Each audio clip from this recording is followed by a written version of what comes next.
so many comments showing up on a video I made called "Why Does the Bible Say Homosexuality is a Sin? My Opinion, ... That's not a conversation that you hear. No one's really talking about why. They just say, because God says so. And in my video, I do not say that. I actually explain my best understanding on why that is.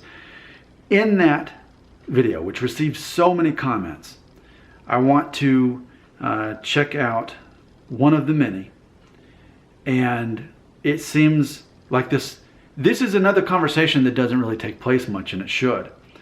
So Michael Lemons, one of my most faithful viewers and subscribers on both channels, not only this one, Nick Shell, but also Family Friendly Daddy Blog.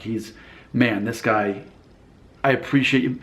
He really helps the quality of this channel, the topics we talk about, the way I'm able to talk about things from a very unpopular perspective, and ultimately no one can really agree with me 100%, and that's cool. I want us to be able to have honest and challenging conversations, and he, along with Maxwell Smart, those are two people who are really in that category. Been watching my channel for a while, supporting both channels for a while, and are able to really help this channel progress, even often I say things that people don't want to hear and cannot agree with.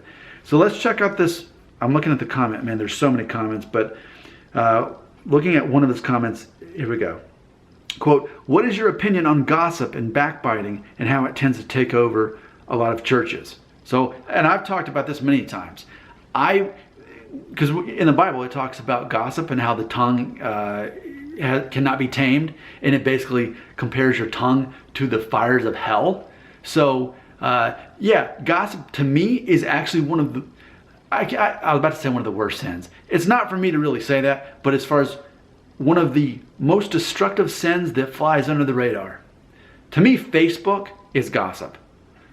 A lot of social media, Twitter, all that thing, it's people gossiping, often about themselves, but especially other people. And I think people go onto Facebook and Twitter, etc., going in there with the intent, subconsciously, to judge other people, to think, okay, I'm a good person, right? Let me make sure that I'm a good person. Yep, I'm better than that person, better than that person, than that person. I think that's what social media does to people. It gives them a reference point to make themselves feel better than each other. To me, that's a form of gossip. It's definitely a form of pride. So yeah, I think pride and gossip are some of the most destructive and commonly practiced sins. And in Christianity, what happens is instead we get distracted by the sins that don't pertain to us, like homosexuality. So we're looking at 2% of the population and singling that out because we can't relate to it. Meanwhile, we're gossiping. Meanwhile, we're judging others, whether it's Facebook or not. We're judging people who are homosexuals because we can't relate to that. Okay, at least I'm better than them. Oh, now look at that, the couple. Dude, they're living together, premarital sex. At least I'm not that bad, and I'm not, oh man, I've never had a criminal record. I'm not that bad. See, pride and gossip, wow.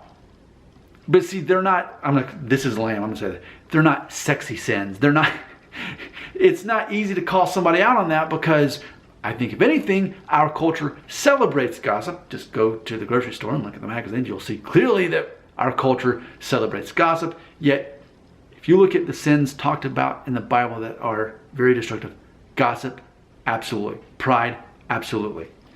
But here's one that people don't really acknowledge either way. In this next part of his comment, he asked this, quote, "Also, gluttonous, parentheses, fat, pastors." We need to talk about this. Yeah, see, I have always been aware of this.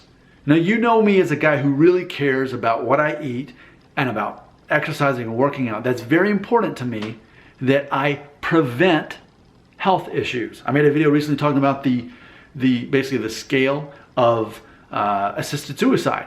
That, okay, well, a lot of Christians would have a problem with, okay, well, when you're really old and you have health problems and you have somebody inject you and then you die, that's suicide.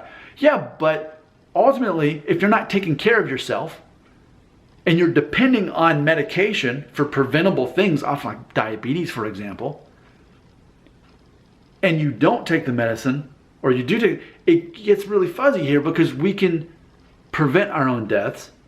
But gluttony, man, And I understand it's more difficult in America. Our culture makes it really easy to be overweight.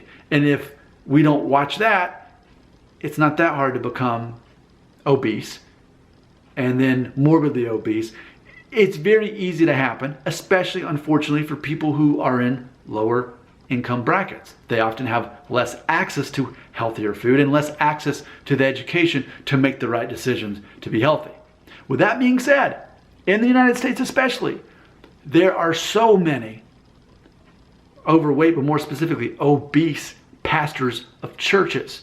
And I have always been aware of this, thinking, in our culture, it teaches that I would be prideful or it'd be vain for me to point out, hey, this is the pastor, but look at his size. I mean, his belt, it's got to be in the 40s, right? Like, here I am, I upgraded to size 34 and I feel, but look at this guy. Look at that. You can't say that. If anything, that's gossiping, right? Now, granted, I've never pointed out any pastor being overweight, but where I went to school, Liberty University, Jerry Falwell, he was alive during that time, I saw him up close many times. And anytime I ever saw him eating, he was eating Big Macs. He was eating fast food, like all the time. That's all I ever see him eat. He was a very overweight man. And I thought, isn't that kind of like slow motion suicide? Like, doesn't he realize that the Bible teaches against gluttony? I mean, it gets caught up with this like cultural block here because, well, you shouldn't judge people. You shouldn't say that someone's overweight. That's rude. Well, trust me, I don't. But I recognize that, boy, it gets slippery. Overweight, obese, morbidly obese. And the more we go down the scale, the more we get to preventable diseases, preventable death. Yet we've got so many pastors who are in that preventable death category. They don't have a workout plan. They're eating a bunch of fried chicken and drinking a lot of soda and eating a bunch of sugary stuff. And I can imagine that they get invited over to members of the congregation's house for dinner often, grilling out lots of hot dogs, lots of burgers, all of this stuff that it's making them a glutton by default. I understand the American lifestyle automatically makes it that way.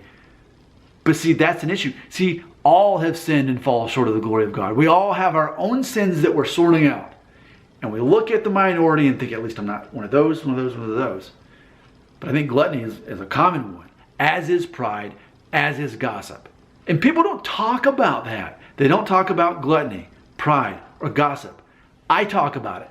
I think it's something we need to address. We need to focus on the things that actually affect the majority of us. But see, there's so much politically correct stuff because you can't talk about gluttony because it basically means that you're making fun of plus size people, that you're attacking someone's beauty when you do that. Especially that it's even sexist specifically. And I made a video talking about how there's no plus size male models. See, so it really gets difficult because then it seems like picking on females. Well, I'm not even doing that because assuming most pastors in America are male, really the focus is on overweight men who are in the ministry and they're not working out, they're not watching what they're eating, they're not on top of this thing.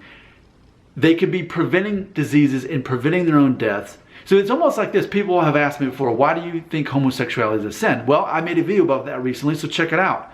But no one's asking, why do you think gluttony is a sin? You know? Because what I don't believe is, I don't believe the Bible's like this. God just made this list of sins and he's like, okay, I don't like these things, don't do them. I don't think it's that simple. I think there's psychological reasons, there's physical reasons why certain things are listed as sins. Gluttony is absolutely one of them. More than once we see that. So why is gluttony a sin? And in case you need to hear me say this out loud, I'll say it. It's because if our bodies are a temple and we are leading our bodies closer to death by what we eat, our lack of discipline. Christianity is about denying yourself. You deny your desires, even if it's culturally accepted. Sometimes you have to deny your desires. And for some people, food is one of those things. It's funny how gluttonous people often look down on people who drink alcohol, assuming that they're all alcoholics, assuming that It's just the alcohol itself that they become addicted to. When really it's a void that they're trying to fill in their life because their father left them when they were young or abused them, or their mother was bipolar, whatever. There's always a psychological backstory there. But with food, isn't that funny that with, especially in the South where I was raised, alcohol, you better not do that because I don't know, you might go to hell. But eating, it's cool. Just, he's a big boy. He's a big boy. Look at how many ribs he can eat. Look at that. And they laugh about it. They laugh about gluttony. It becomes a joke. He's a big boy. It's a joke, but not alcohol, not drinking. It's funny because, yes, alcoholism, that's a problem. And again, it's undealt with psychology more than it is that they're addicted to a drink. So the way I grew up, in the culture I grew up, if you drink alcohol at all, you better watch out, you're going to hell. But if you're morbidly obese, you're just a big boy. You have a big healthy appetite. It's all right. So yes, I'm aware, I'm very aware that in Christianity, people pick apart the sins that don't apply to them. And that culturally within Christianity, certain sins, they're not really sins. That's just who that person is. He's a big boy. It's okay. That's not gossip. That's a prayer request. You're not judging others. No. You're just keeping up with what's going on Facebook and Twitter. It's okay. You're not judging anyone. Christian culture allows for certain sins to not be seen as sins. And those often are the most commonly practiced sins. Meanwhile, they cast judgment on the people who commit those lesser, commonly acted out sins by the people of the church. I'm aware of this. Is anyone else aware of this? 12 minutes you'll never get back, but we needed to have this conversation. Your comments belong right here.